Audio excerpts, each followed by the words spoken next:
You have a person who wants to get healthy and they go to the gym. This person goes to the gym and they spend all of their time walking on the treadmill, and I say walking, 2 miles an hour, maybe 1.5, and high-fiving friends, and having conversations, and going and getting smoothies from the smoothie spot. But they go regularly. They go 2 times a week, 3 times a week, and that's their gym routine. After 6 months, they've been going consistently to the gym, but they don't see the results that they're looking for. What advice would you have for this person? Seriously, what advice would you guys have? Like, what's missing from they're consistent, they're going, but they're not seeing the results. I just described it. Yes, sir. Push yourself. Okay, push yourself. Yes, Ahmed. Say more structure. Okay, more structure. Muhammad. Put an incline on that thing. Put an incline on that. Make yourself uncomfortable. Make yourself uncomfortable. Focus. Focus. Yes. Change your diet. Change your diet. No more smoothies. Huh? Yeah, up your game. No more smoothies. No more smoothies. Are the smoothies the problem? Yes. Seek advice from people that have the results that you want. Seek advice from people who have results. I would say probably what everybody's alluding to is you need to turn up the intensity. Like your intensity is just too low. You're going on a scale of 1 to 10. You're on 1. Everything that you're doing is on 1. Now the thing is, a lot of people when they're attending classes, they attend with that level of intensity, that same level. They're coming, they're chilling, the treadmill's on 1. They're gonna go have cookies outside. They're gonna meet their friends. And then they're like, SubhanAllah, I've been attending the masjid for like 10 years. I'm not a scholar yet. So the question is, how would you advise that person to increase their intensity? Right now they come, they sit, they listen, they benefit from the dhikr, right? But they don't remember anything when it's time to remember anything. So how do they turn up the intensity? What would we do to, let's say, bring it up to a 4. What would it look like? Yes. Like pay more attention right now. Okay, so number 1, write notes. What else? Yes. Reflecting on what you learned after the session with your friends instead of maybe talking about other things. Okay, so reflecting on what you learned after the session with your friends instead of talking about other things. Yes. More discipline. What's your name, Sheikh? Kareem. Kareem. Yes. It takes me 7 times, Kareem. So that's number 2. What do you mean by more discipline? What does that look like? More discipline in your aspect of life, so it's the way you attack something. So Okay, but we're looking specifically at this context. The halaqa. How do we increase it from a 1 to a 4? What would that look like? Yes. You can, I guess maybe like record the lecture and listen to it again. Okay, so listening to it again. So record it and then listen to it again, or listen to the recording online. Very good. What else? Yes. Sit in the front, not the back. Okay, so sit in the front, not the back. Shout out to the people in the back. Yes. Yes.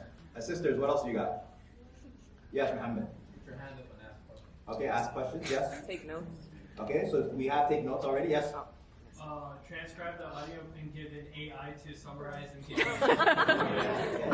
Transcribe the audio. Yes. interact with the lesson with the people around you. Okay, interact with less than people around you. So are we still at 4 or should we take it up a notch? Yes. apply one thing every week. Okay, apply something, practicing it. Yes. Make a Quizlet about it. Huh? Make a Quizlet about it. Make a Quizlet about it. Very good. So we're still at 4. Let's say, what would 7 look like? I'm interested. What would 7 look like? Yes. Teach it to others. Okay, so excellent. So teach it to others. Make dua to remember.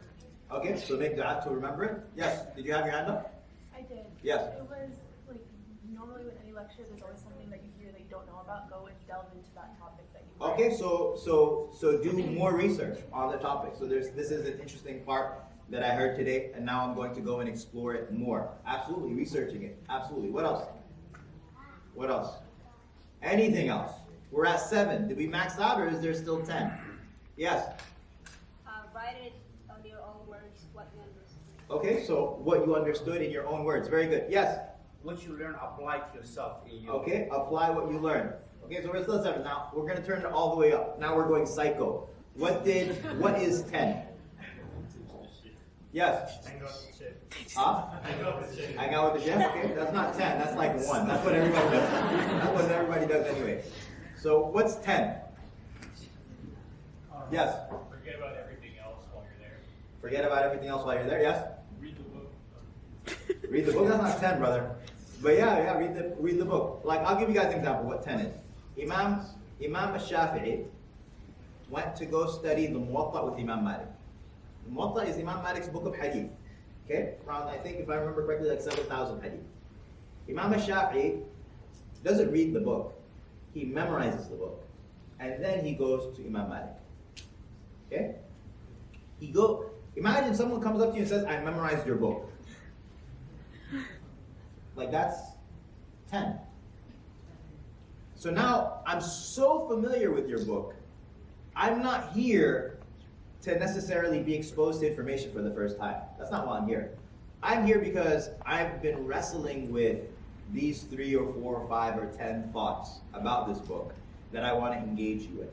You know, I had Dr. Hatim Haj Hafidhullah. One time Sheikh Salah was coming, this was back when I lived in New York. Sheikh Salah would come to the East Coast, and he would come and he would give seminars. And so I remember one time he was coming to give a seminar on a book that he had written. And Dr. Hatim Haj asked me, and he said, you know, did you read the book? And I said, no, I didn't. And he said to me, I would never do that. He said, I would never attend a scholar's session on a book of his without having read his book beforehand. Like, I'm not coming to be exposed for the first time. And then he told me, he said, you know, Imam Shafi'i memorized Imam Malik's book before meeting him. You know, and I was always a smart aleck. I'm like, I'm not Imam Shafi'i and stuff like that. Allah forgive me, but the point here, and I'm definitely not. The point is that that's something like, that's high level. Like, for example, you have a visiting scholar coming to Houston, coming on a topic that, you know what, they're going to lecture on. I could just go and this isn't a movie. I'm not, like, being exposed to the information before isn't a spoiler. Like, I'm going for the purpose of engaging this person. So I go up and I look up his lectures or her lectures on the topic beforehand, similar topics, and I figure out what's their thought process.